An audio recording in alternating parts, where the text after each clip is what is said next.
Hey YouTube, Rick Marks here. Looking today at Mantastic.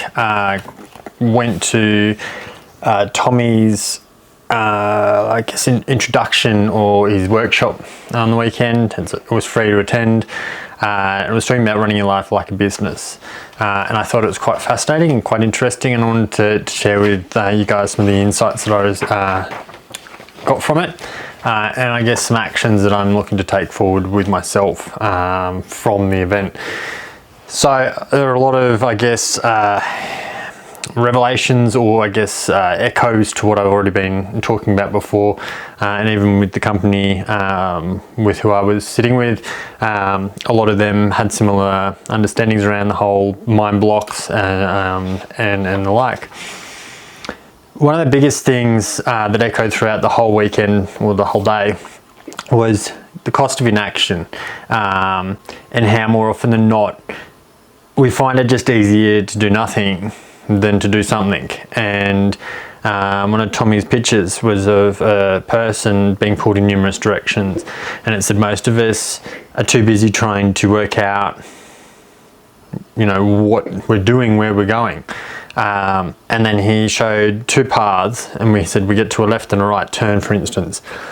But he said the problem becomes we do nothing. Whereas if we head down one road and we realise we made a mistake, to go across is only 2 kilometres rather than the 5 that we've already travelled, we can deviate. Life is full of changes and working out what we need to do, that by not doing anything, you're actually just delaying time.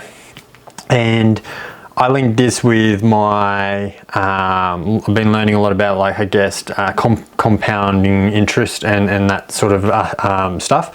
And it's similar to that. You know, if you don't start today, then that's one less day to build towards whatever, your wealth, build towards your dreams, build towards, you know, the actual cost of inaction is the biggest, I guess, killer. The other thing he talked a lot about is breaking it all down. And he talks about like 8 segments and breaking everything down into an 8 segment, to 6 segments of 8 weeks. So you have your first segment, your second segment, your third segment, and a break. And he said these breaks are important because this is where you re-energize and get yourself. And working towards your big goals by breaking them down. I've talked about it before, where we don't just try and eat a whole pizza in one mouthful. Instead, we cut it down into pieces, and then we take bite sizes. And looking at how we need to actually look at what we need to do this week that's working towards our 8 weeks, which is working towards our 12 to 18 months goals, to the 3 years goals, and then beyond. And I think a lot of us worked on a 5-year goals sort of, I guess, scenario, and then COVID, and also with just the changes today, technology evolves and changes so much that our world is so different in 3 years' time. Where historically, yes, 5 years would have been, you know, a good indicator. So he talks essentially about running your life like a company, and you've got your CEO and your CFO. So for your chief executive officer, the guy who runs the whole show, and then you've got your CFO who runs all the finances. And then you said you've got your head of human resources and your head of customer service. So your chief financial officer is all about getting your finances sorted.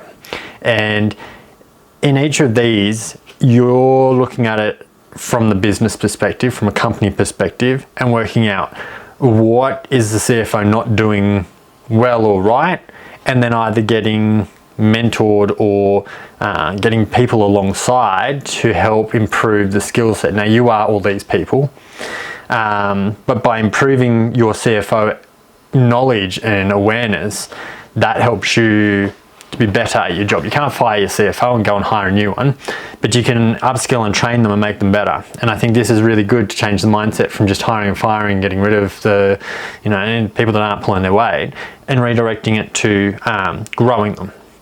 Now, he talks a lot about your board and brotherhood, and getting the people who are going to help you to get to where you're going on your team. And you talked about, you're one of five in your group. If you're with five people, are you the smartest or are you the one learning? You might be one in the between.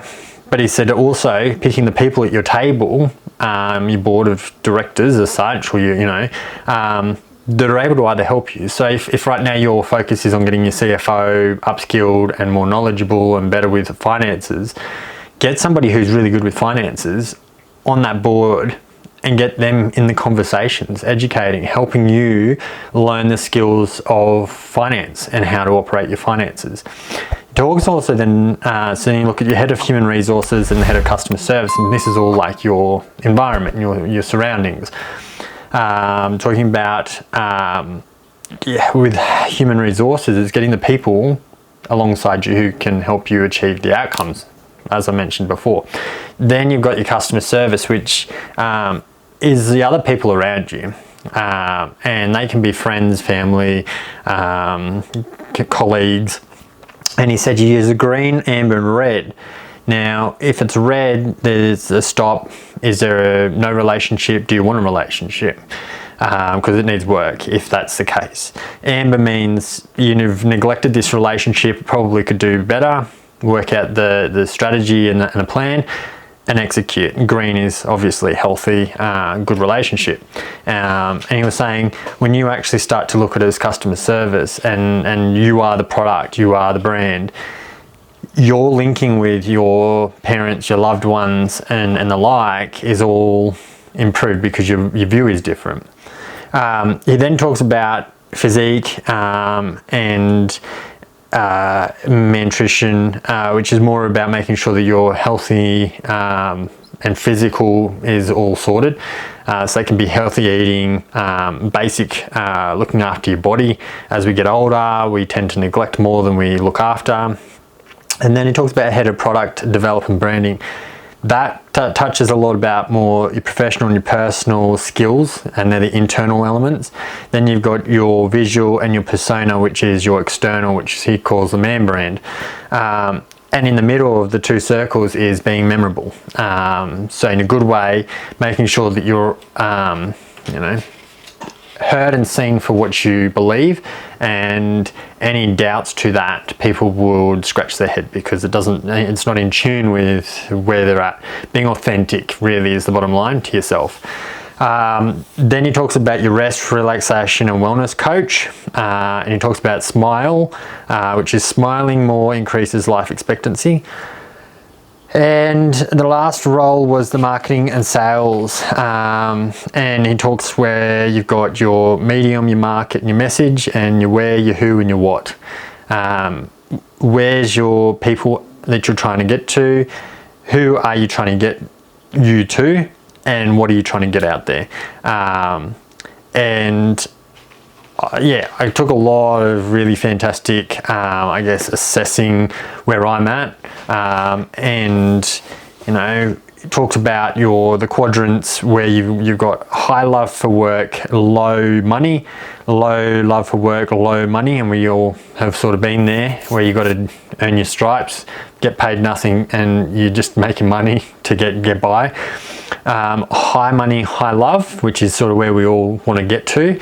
And low money, low passion and high money, which he shared a few points where he's been getting paid good money, but he really didn't love the job. And so he had to reassess and work out how to get out. So I'll continue on talking about it tomorrow's video, but I just wanted to touch on it. If you're wanting to chuck some comments and I'll respond. If you can get along to a Mantastic, I really recommend it. Just from even just doing this assessment itself, it opens your eyes to a lot more, systems and ways of doing things that I hadn't thought about before. See you tomorrow. Have a fantastic day. Thumbs up if you've enjoyed it. Bye for today.